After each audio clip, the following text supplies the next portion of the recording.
Organise करने के लिए, इनको मान सम्मान के लिए मैं अपने चीफ गेस्ट कैलाश सर को आमंत्रित करता हूँ और अशोक सर स्टेज पे आएंगे और सर का स्वागत करेंगे।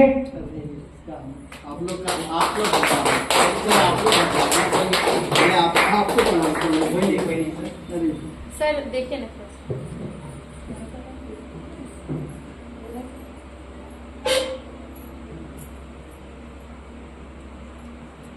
Thank you sir. आप लोग हैं सर, अशोक सर। बहुत बहुत धन्यवाद। बैठ जाइए। सबसे पहले मैं अपना परिचय दे दूं। मैं रविंद्र कुमार रवि, चतरा जिला का रहने वाला हूँ। हंड्रेंज घुमना गाँव है मेरा। पेशे से वर्तमान में शिक्षक भी हूँ। मेरे मित्र अशोक कुमार दांगी जी के सौजन्य से हमें आप लोग के एक प्रोग्राम के बारे में पता चला, तो मैं चतरा आया हुआ था, तो बोले सर चलिए हम लोग का एक कार्यक्रम है। तो मैं बैठ कर काफ़ी ध्यान से आप लोगों की सारी बात को मैं सुन रहा था। काफ़ी बेहतर तरीके से अशोक सर आप लोग को समझा रहे थे। बहुत अच्छा आकर्षक उनका जो है वक्तव्य शैली है समझाने का। निश्चित रूप से आज हम लोग पृथ्वी ग्रह का सर्वश्रेष्ठ प्राणी मानव माने जा रहे हैं। जब हम लोग विकास नहीं किए थे तो हम लोग को किसी चीज का जरूरत नहीं था। ना पैरासीटामोल की जरूरत था, ना कालपोल का जरूरत था। समझ गए? उस समय जंगली फल फूल कंदमूल खा करके हम लोग सबसे बड़े जो भी चीजें दिक्कतें थी सब ठीक ठाक कर लेते थे। विकास जैसे ही हुआ तो परेशानियां भी बढ़ी, और परेशानियां बढ़ी तो पहले इंडिविजुअल फिर जनरल। इंडिविजुअल परेशानी में आते हैं तो सबसे पहला परेशानी आता है वो हेल्थ का परेशानी आता है। हेल्थ सबसे बड़ा पहला परेशानी। दूसरा इंडिविजुअल परेशानी आती है, वो इंडिविजुअल परेशानी आती है एम्प्लॉयमेंट की, रोजगार की। रोजगार जरूरी है, हेल्थ भी जरूरी है, रोजगार भी जरूरी है। तीसरा इंडिविजुअल जो आता है वो परेशानी अगला को देखते हैं बहुत अच्छा प्रतिष्ठा है तो हमें भी इंडिविजुअली मिलना चाहिए, मान सम्मान की। जैसा आप लोग देख रहे हैं फोटो लगी, फोटो नहीं है, मान सम्मान है ना, ये सम्मान है ये, तो इंडिविजुअल है वो। तो मैं इस मौके पर बस दो चार शब्द ही कहना चाहूंगा कि ओमी जो प्रोजेक्ट आप लोग इसमें जो जुड़े हैं, आज हेल्थ सबसे बड़ा समस्या बन गया है। मैं 2-3 बैठे बैठे प्रोडक्ट का नाम सर बताए थे प्रोस्टेट के बारे में। वास्तव में मेल में और फीमेल में दोनों में रिप्रोडक्टिव सिस्टम में प्रोस्टेट का बहुत जबरदस्त योगदान रहता है। प्रोस्टेट ग्लैंड है, समझ गया ना? आप लोग ईज महसूस कर रहे हैं? यस। और अगर ईज नहीं महसूस करते हैं तो उसको क्या बोला जाता है? अगर व्यक्ति ईमानदार हो तो इंग्लिश में क्या बोलते हैं? ऑनेस्ट। और अगर बेईमान हो तो क्या बोलते हैं? डिसऑनेस्ट। तो अगर आप लोग ईज महसूस कर रहे हैं, अच्छा सहज महसूस कर रहे हैं, तो इंग्लिश में बोलते हैं ईज। और सहज महसूस नहीं कीजिएगा तो क्या कहलाएगा? उसमें भी डिस लगाइए तो क्या हो जाएगा? डिजीज।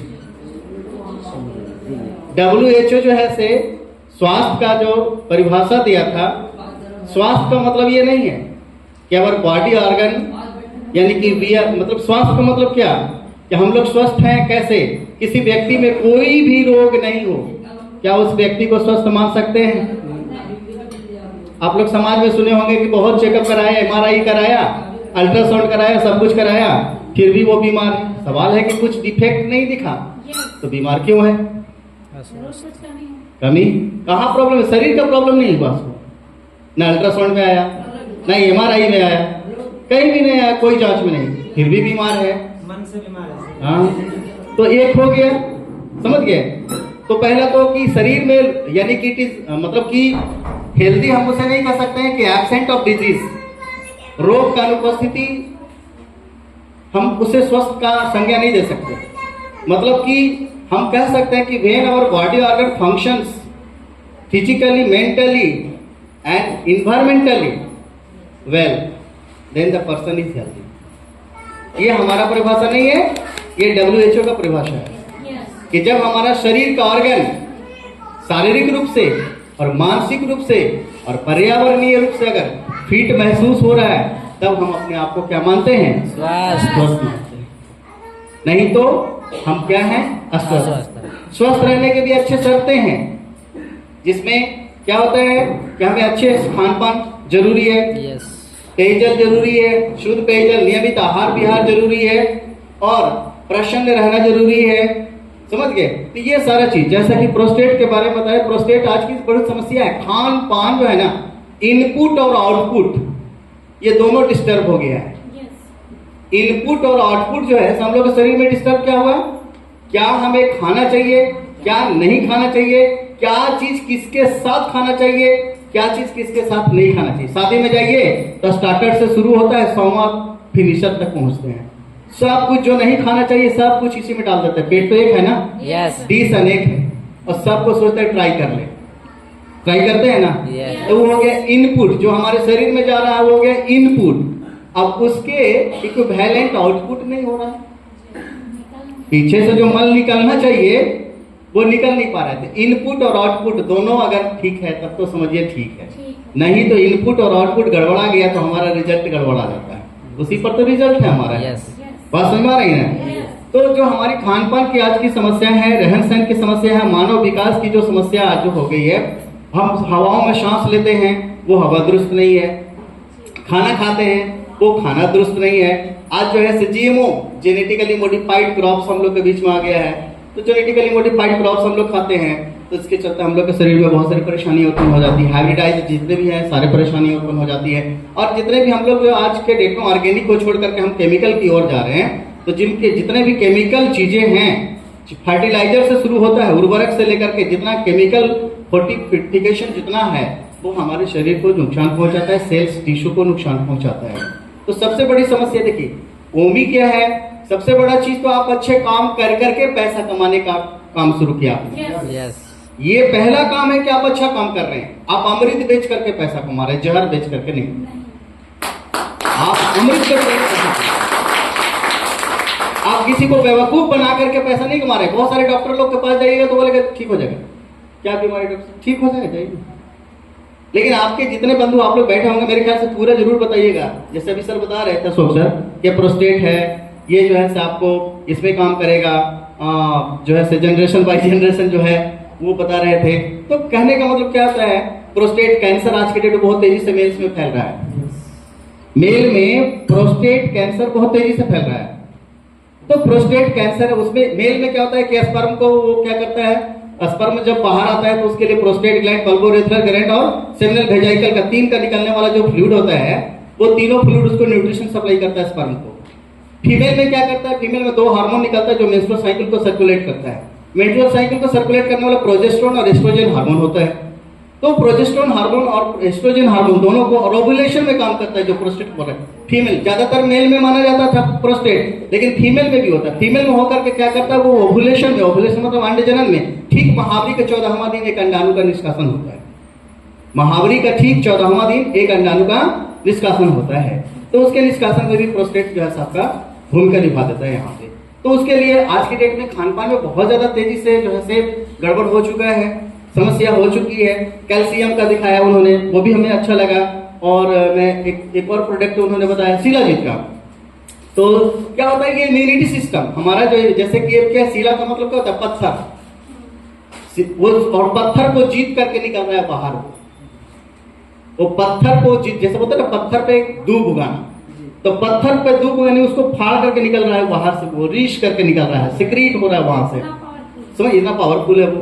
और वो जब शरीर में जाता है तो निश्चित रूप से वो दोनों को क्या करता है, वो इम्यून सिस्टम विकसित होता है। जैसे बोलता है ना कि हमको मोटाना है, तो मोटाने का कोई दवा नहीं, खाना बढ़ा देगा आपको, यही करेगा, डोज देगा। जैसे बोलता है ना, बहुत सारे देखते होंगे कि दवा प्रचलित है पौरुष जीवन, लीन थीन अगर कोई है तो मेडिकल वाला जो है सिर्फ बिना डॉक्टर के दे देना पौरुष जीवन लेके जाओ और खा लो, मोटा जाओगे। तो पौरुष जीवन क्या करता है, आप खाना खाते हैं एक बार, वो 3 बार खिलाएगा। पैखाना जाते थे एक बार, 4 बार जाएगा, बस यही करता है। मोटाने का दवा नहीं है, खाना ऑटोमेटिकली बढ़ जाएगा, मोटाइएगा नहीं। बात समझ में आ रही है ना, तो हेल्दी तो स्वाभाविक है, हो जाएगा वो। तो यही है। तो निश्चित रूप से देखिए, अब है कि हम लोग के देश में सबसे बड़ी समस्या 1 अरब 40 करोड़ आबादी वाला हमारा देश है। रोजगार सबसे बड़ी समस्या है। और ऐसे में रोजगार आप अगर अच्छा पढ़ाई किए हैं, नहीं किए हैं तो भी चिंता करने की कोई जरूरी नहीं। हमारे गांव में जाइएगा कोबरा में ना, कोबरा में कम से कम लगता है कि कोबरा 12 गुना वाला गांव मिलेगा। एक भी हलवाई जाति का नहीं है वहां, एक भी हलवाई जात वहां कोबरा मिलेगा। गोपाल बाबू है कोई हलवाई जाति? देखिए प्रमोद जी मेरे मित्र बैठल हैं, प्रमोद जी है एक आदमी हलवाई, लेकिन प्रमोद सब हमारे गांव में हलवाई है ना। घरे घर हलवाई मिलेगा आपको, इतना बढ़िया हलवाई मिलेगा कि जो कावेरी छा और जो है ना बड़ा बड़ा जो बढ़िया भोजन बनाता है बस हुनर से। तो आप लोग की क्या एक हुनर है। बहुत सारे डॉक्टर्स लोग क्या करता है आज की डेट में ना, डेट पेशेंट को भी लेकर के अंदर पैसा कमा लेता है आज का डेट में इंसान। और मैं अपना मेरी कविताएं भी बहुत सारे हैं, लेकिन मैं यहाँ बताता हूँ, इंसान से बड़ा शैतान दुनिया में कोई नहीं है। इंसान से बड़ा शैतान दुनिया में कोई नहीं है, बस खाली चोला उड़े हुए लोग। हमारी गलती यही कि हम सच बोल के निकल जाते हैं, समझिए ना। इंसान से बड़ा दुनिया में कोई शैतान, किसी को भी देखिए इंसान से बड़ा कोई, चाहे एक आदमी हो या औरत हो, पुरुष हो स्त्री, इंसान। तब है कि हम लोग को क्या कहने को, हमारे गांव में कैसे लोग बढ़े? हुनर से। ये भी क्या एक स्किल है। आज भारत सरकार क्या चला रही है? स्किल डेवलपमेंट प्रोग्राम चला रही है। आपको भारत सरकार ने ये नहीं बोला कि आप चलाओ, लेकिन आपको लगा कि हमें कुछ न कुछ ऐसा युवाओं को प्रेरित करना है, महिलाओं को प्रेरित करना है कि वो स्वास्थ्य भी अच्छा रखें और अकाउंट भी अच्छा रखें। तो दोनों